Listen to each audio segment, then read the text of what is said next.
Welcome to On the Couch, a regular catch-up where we address some of the issues facing the media and advertising world and hopefully come up with some solutions.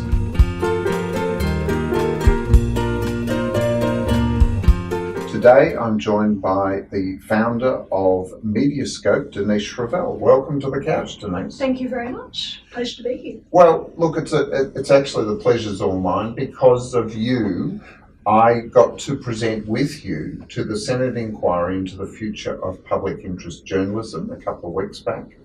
And one of the questions I wanted to ask you was, why was it so important for the Senate inquiry to hear the advertising perspective when it comes to public interest journalism?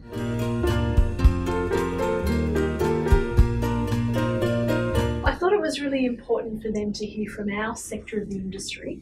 I wanted them to understand media usage trends and the insights that our sector of the industry could give. I also wanted them to really understand where the revenue was going and where we were forecasting. So I was really pleased to be able to put together, I think there were 8 of us, that really talked to those points. Because one of the things that came out of it was the fact that the advertising model is still working for advertisers in that the money goes to where the audience is, but it's not working anymore for the content creators, the journalists that are producing public interest journalism, is it?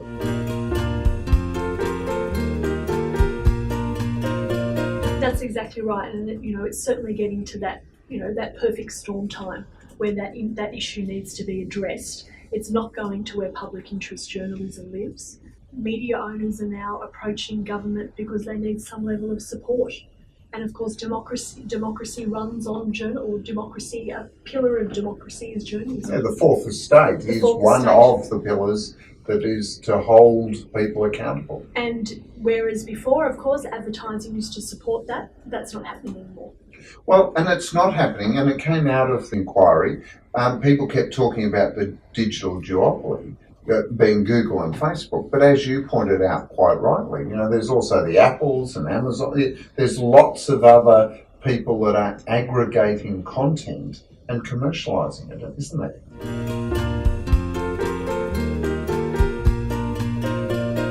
Yeah, there seems to be a lot of overseas platforms coming in that are, taking the money out of traditional media that used to, of course, underpin journalism. It's a really big challenge. I don't really know what the solution is. I mean, marketers will go to where the audiences are and go to where they can get their return on investment.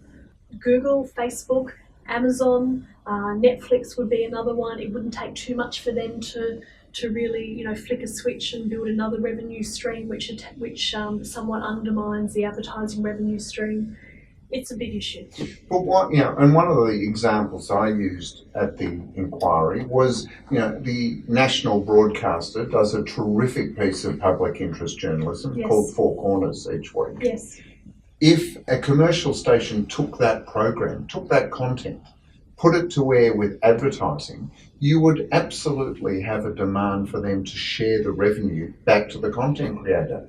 So why isn't that people just happily sit by and let these big aggregators do exactly that with everyone else's content?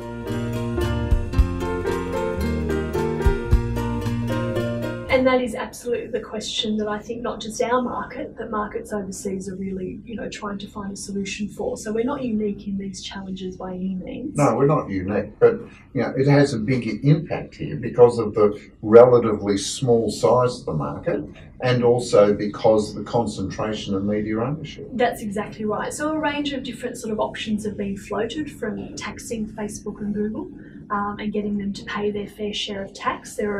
However, there are 679 businesses that don't pay their fair share of tax in Australia. So it's not just businesses from our sector.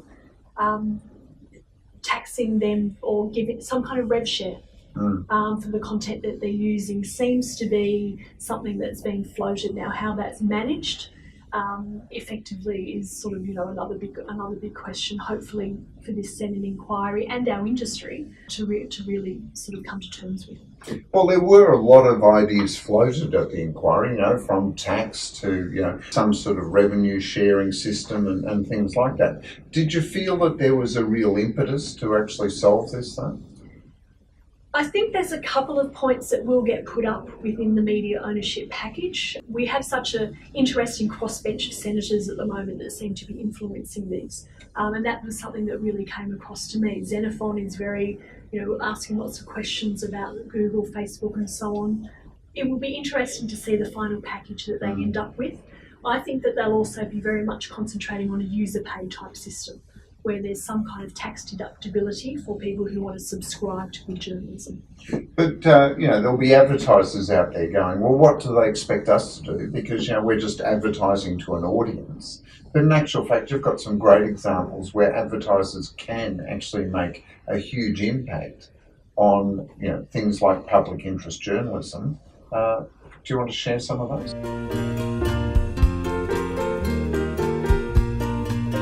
I think that marketers and advertisers and media agencies all absolutely have a role in supporting public interest journalism. Two initiatives that I've come across, one called Stop Funding Hate in the UK, one called Sleeping Giants in the US. They actively ask marketers and advertisers not to support divisive, inflammatory content, which we're sadly increasingly seeing through some part of our mainstream journalism. So really encourage marketers and advertisers here to consider both the content that they're aligning their brands to and the content that their revenue is funding and supporting. So not just buying an audience, but actually considering the environment that audience is going to be seeing their advertising. There's still absolutely room for them to be buying media in lots of different ways. So supporting media through audience, but also thinking about the sorts of journalism and the sorts of content that they could be aligning their brands to. It's a very positive thing that can happen out of a client's advertising budget. Absolutely. And, I'm hoping that marketers more and more are really taking these sorts of issues seriously. Thanks, Denise. Thank you very much for having me. And thank you for joining us on The Couch. Make sure you subscribe to our YouTube channel and stay tuned for more On The Couch coming soon.